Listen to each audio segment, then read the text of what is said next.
The Boy, the Master, and the Seven Questions. Chapter 7, Question 2.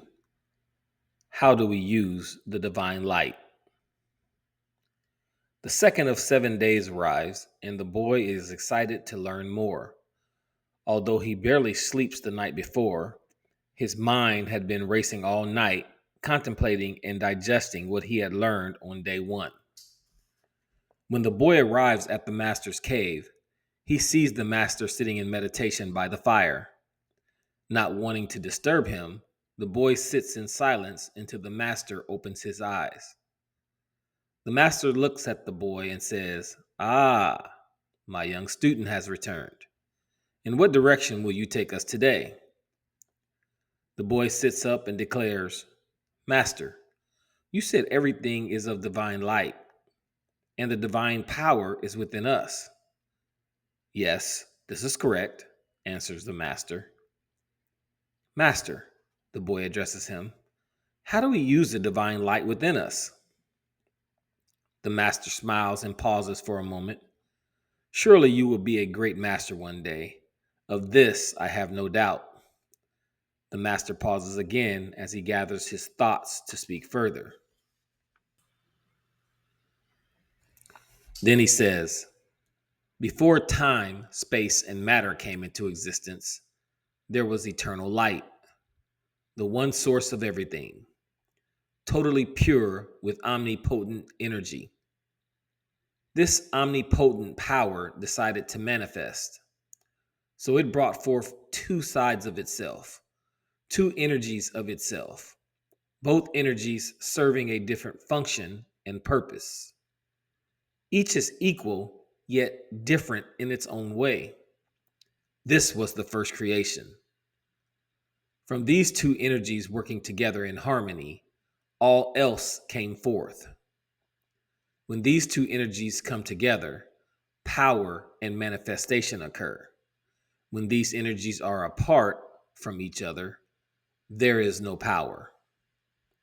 Looking perplexed, the boy asked, "Master, what are these energies called?" The master replied, "Patience, my student. All will be revealed." These energies have been called many things by different people. Some call them positive and negative, while others in the East call it yin and yang. However, in its rawest essence, it is the law of gender. It is the male and female essence of the divine light. These male and female energies reside in all creation. Without it, nothing that is can be. This male and female spirit also resides in all of us, but it manifests itself in the physical world as man and woman. This is why when a man and a woman unite, they can create new life. Only in this way can the power of creation and manifestation occur. However, for you to truly understand how this works, I must explain each gender function and how they work together. When you understand this, then you will understand how to use the power of manifestation miracles.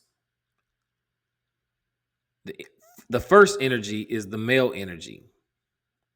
Its job in the cycle of energy is to give. It is the energy that starts the cycle of manifestation.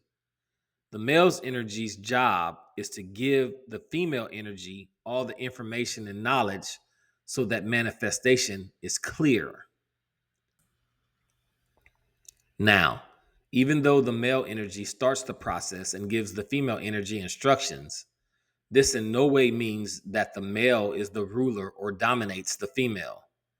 It is more like a partnership or like two lovers working together to create and manifest.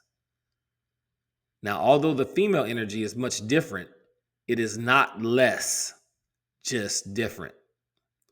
Her function is to receive from the male, and what she receives from the male energy, she then incubates and multiplies it. Then she gives it back to the male energy in the form of manifestation. This happens spiritually and physically. Whatever the male gives to the female, he never gets back what he gives.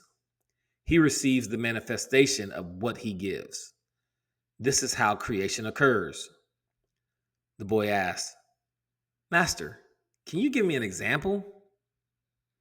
The master points to a bird's nest. Do you see those birds, one male and one female? The boy nods his head, yes. When the male bird comes together with the female bird, he implants a seed within her. She receives the seed, incubates and multiplies it, and then manifests eggs that will soon become new birds. She didn't give him back the seed. She gave him the manifestation of what he gave her. This interplay happens throughout all nature, even with people. When a man and a woman decide to come together, they manifest life. When a man builds the woman a house, she takes it and turns it into a home. When a man goes hunting and brings a woman food, she takes it and turns it into a meal. As you can see, both energies come together in harmony to manifest something greater. But remember, this interplay works in reverse also. So when a man gives a woman grief, she will receive it and incubate it and multiply it and give him back hell. The master bursts into laughter as the boy sits perplexed, not understanding how relationships work. The boy looks at him and asks, Master, how does this relate to how we use the divine light? Still chuckling, the master replies, I will now tell you the mystery of the principle of gender. The divine oneness gives forth two energies.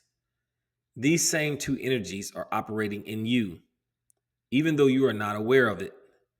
They are operating from within you and creating your manifested experiences of life that you have every day. Inside your mind, which is divine, are the two energies. They are your awake mind, your consciousness, and your sleeping mind, your subconscious. The awake mind is what we are using right now as we have this conversation. We use it as we observe nature and as we interact with each other. We use the mind to choose what we believe is good and bad and right and wrong. It is the mind that chooses happy and sad and likes and dislikes. This mind is male. The female mind is the mind that takes over when you are asleep. She is the patient one that listens to all her lover has to tell her about his experience every night. She does not know right or wrong or good or bad. All she knows is what her lover is most focused on. Every time they come together, she does what she is designed to do. She receives her lover and what he is most focused on, incubates it and multiplies it, and gives it back in the form of the manifested world you experience every day. So you see, my young people, without knowing this, people are unconsciously creating for themselves the world they are experiencing for themselves, and collectively, what we are all experiencing. When a person always focuses on what they don't have or can't do, at night, when the lovers come together, the male gives all this negativity to the female. The female doesn't know good or bad. All she knows is that she wants to give the male the manifestation of his intense focus. So the product of that focus manifests a negative, unproductive life. Your question, how do we use the divine light inside us, has a simple answer. One must focus on love and peace, happiness and compassion, and on being positive, remembering the brotherhood of all mankind. When the lovers come together, the manifestation of that will occur. However, always remember that the female energy does not know or care about right or wrong, good or bad. She knows focus and feelings. So always focus on what you truly want. If you focus on the elimination of war and you focus your energy and emotions on what war does, all the female energy senses is your focus on war. All she understands is your focus on war. And like a faithful good wife, she will always manifest that which the husband focuses on with power and intention. So instead of focusing on destruction and war, focus on harmony and peace, what true love would feel like. Always give the female energy that which you want, not that which you are against. Always remember, when the two energies unite and become the infinite one, the creation of all is there. These two energies are also referred to as the groom and the bride, and the mind is referred to as the wedding chambers. When the groom, your thoughts, come together with the bride, manifestation, in the wedding chambers, your mind, they are married. The two mate and become one. Once the two are married, no more grooms may enter the bridal chamber and no more brides may exit the bridal chamber.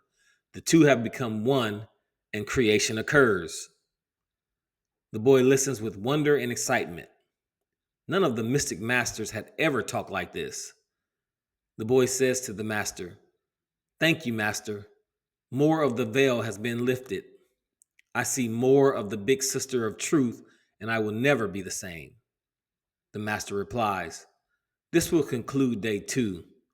Go now and ponder the truths you have learned. I will see you again on the morrow."